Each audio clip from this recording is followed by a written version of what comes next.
If you've ever stared at your paycheck and thought, I should feel better than this, stay with me. Because once you understand what's happening, the frustration starts to make sense. It's Tuesday. I don't know why Tuesday always feels like this, but it does. Nothing special, not even a bad day. Just one of those regular days where everything feels slightly heavier than it should. You're in traffic, or you're already at your desk pretending you're awake. You open your laptop. You see your first email, then the second, then the 10th. And you realize you're doing the same work you've been doing for years. You've gotten better at it too. Faster, cleaner. You solve problems quicker. You know where everything is. You answer questions before people even finish asking them. And somehow, you don't feel ahead. You feel stuck. Your salary has gone up. Your stress has not. My name is Steve, and this is Steve Invests. If you like money explained in normal language, hit like and subscribe. No hype here. No hustle fantasy. Just the stuff nobody explains until you're already trapped inside it. Now let's talk about the salary trap. The salary trap is when your life becomes this monthly machine that needs one thing to keep moving. Your paycheck. Not a big paycheck, just a paycheck that lands on time. At first, it doesn't look like a trap at all. It looks like you're finally doing better. You get hired. You breathe for the first time in months. You upgrade the apartment because you're tired of living like a college kid. You get a car that starts every morning without praying. You stop checking your account every hour like a maniac. You tell yourself, okay, this is stable now. Then one day you realize something kind of depressing. You're not building anything. You're just maintaining everything.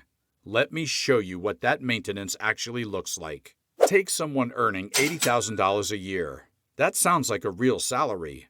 That's the kind of number your parents would have heard and said, you're set. But your paycheck doesn't show up as one clean pile of money you control. It shows up already chopped up. Example monthly breakdown of an $80,000 salary? Take home after taxes and deductions, about $5,000 per month. Taxes take their cut. $1,600 monthly in federal, state, and payroll taxes. Insurance takes theirs. $250 for health coverage. Retirement contributions take theirs if you set it up. $400 toward a 401k. Student loans, if you have them, just sit there waiting like a bill with an attitude. $300 monthly payment. Some people have commuter costs, $250 in gas or transit. Some people have union dues. Some people have random payroll deductions they forgot they even agreed to. And then the rest hits your account and it's already spoken for. Rent, $1,900. Electric, $120. Phone, $80. Internet, $70. Car payment, $350. Insurance, $140. Gas, $120. Groceries, $1,150. Debt minimums, $300. Subscriptions you swear you'll cancel later, $60. Overall required monthly spending from the remaining take-home, roughly $4,290. Left after essentials, about $710 for everything else, savings, emergencies, and real life. By the time you finish the list, you're not deciding what to do with your money, you're checking what's left. And what's left is usually embarrassing. Not because you did something stupid, because your life is expensive. And this is what messes with your head.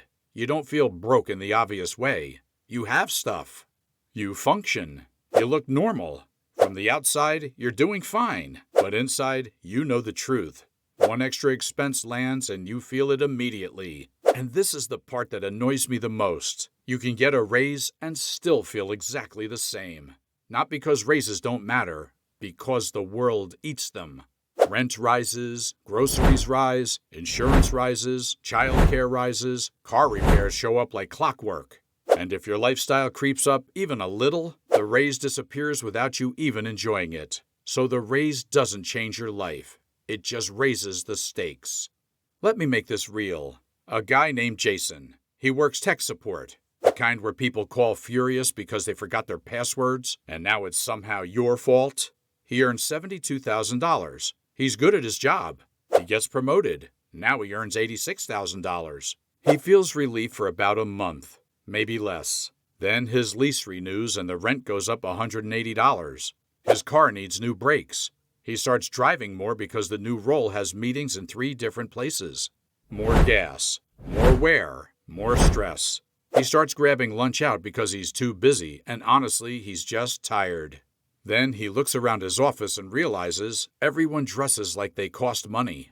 So he buys a few button-downs and nicer shoes because he doesn't want to feel like the out-of-place guy anymore. And before he notices it, the extra money is gone. Same feeling, bigger number. And the scary part is how common this is. A lot of working professionals don't have a real cushion. If income stopped for a short period, their whole life would wobble fast. Not because they're irresponsible, because they built a life with no margin. You don't need a dramatic collapse for this. One missed paycheck, one medical issue, one family emergency. That's enough. And here's the deeper problem. The salary trap isn't only about spending. It's about how predictable you become when you need the paycheck. When your paycheck equals survival, you're forced into a certain behavior. You take the safe path. You avoid risk. You avoid change. You delay investing in your own skills. You delay starting anything that takes time to grow. You delay saying no because your bills don't care about your plans. And this is where I'm going to say something a little blunt. A lot of budget advice online is useless because it ignores the real issue. The real issue isn't whether you bought coffee. It's whether your fixed costs are eating your life. You can skip lattes for 5 years and still be trapped if your rent and car payment own you. So how do you get out of it without blowing up your life? You don't quit tomorrow. You don't gamble on a miracle. You don't fake being an entrepreneur. You build leverage. Slowly. And yeah, it's boring. This part sucks, but it works. Leverage means you have options, even small ones, because options change how you feel in your body. Here's what actually helps. Not all at once, step by step. Start by finding your baseline. Not a perfect budget, your real baseline. Start with your baseline. Rent or mortgage, utilities, transportation, food, insurance, debt minimums, childcare if needed. Write the real number. Then compare it to your take-home pay, not your salary. If that baseline eats almost everything, that's why you feel trapped. It's not mindset, it's your bills. Next, give your money structure. One account for bills, one for a buffer, one for spending. Even a small automatic transfer to savings changes how you think, because it proves you can pay yourself first, even if it's only $25. Then choose one major pressure point, not 10, 1.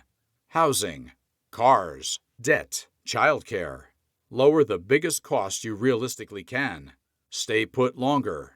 Move cheaper. Drop a car payment. Stop the debt from growing. Then build the buffer in stages. Start with $1,000 to $2,000, then 1 month of expenses, then 3. 3 months alone changes how you feel because you're no longer panicking at every surprise. Finally, add income that doesn't depend on one employer. Freelance work, a service skill, tutoring, bookkeeping, consistent investing. Anything that grows outside your paycheck gives you breathing room again. Even $300 a month from something you control changes how trapped you feel, because it proves your life isn't held up by one single pillar. So here's your task for this week. Pull the last 60 days of statements. Find the 3 biggest categories draining you. Pick one fixed cost to reduce in the next 90 days. One change. One lever. Because a smaller baseline makes everything easier. Saving becomes possible. Emergencies feel smaller. Your stress drops without you working harder. If this video sounded like your life, share it with someone.